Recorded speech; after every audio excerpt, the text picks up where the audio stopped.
to offer 2%, but now we can only offer 1% and fat-free flavored milk.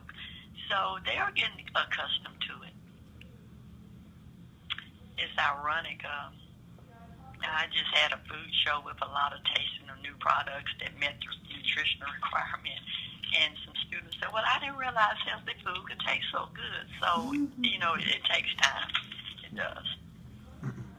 All right, Barbara.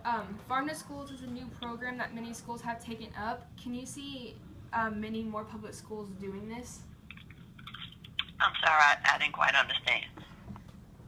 Farm to Schools is a new program that many schools have taken up. Can you see more public schools take up with this program?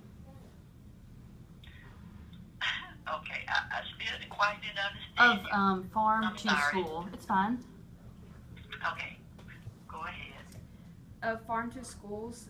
Farm to School? Yeah, Okay. it's okay. It's a new program that many schools have taken up with. Can you see any more public schools doing this or take up with this program? Oh, I do see that as a rising program to participate in.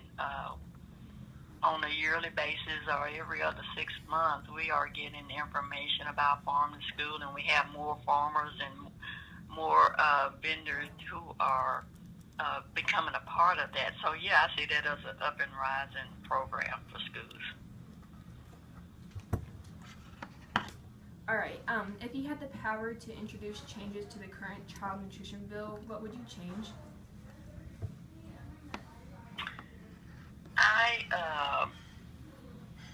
The option of the child taking the half-cup fruit or vegetable. I would like to see that, and maybe lower instead of the 100% grain requirement, at least change it to maybe 80% to allow a little more flexibility in what we can serve. To kind of satisfy the palate of the child, or something the child likes to have occasionally. All right, I'm going to ask you some questions on the policy process, if you don't mind, since I know that What process? the policy process, if you don't mind. Okay. It's just a couple that they all kind of tie in together. So, what is the SNA's view on the two proposals by the House and the Senate that is currently awaiting the floor? Well, SNA supports the Senate bill,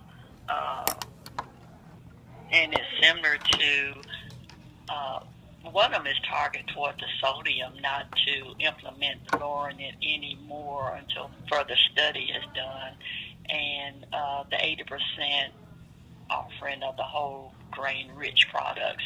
So SNA supports the Senate side of that bill. Okay, how is the SNA involved with the bills, and how do you guys participate in them? Well, they keep us informed on a regular basis of what's being proposed. We have a legislative action conference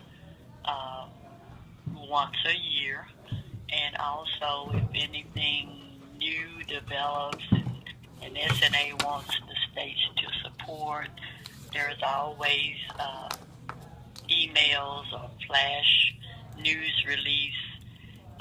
Each week we receive info, which is called Tuesday Morning, where they inform us of what's going on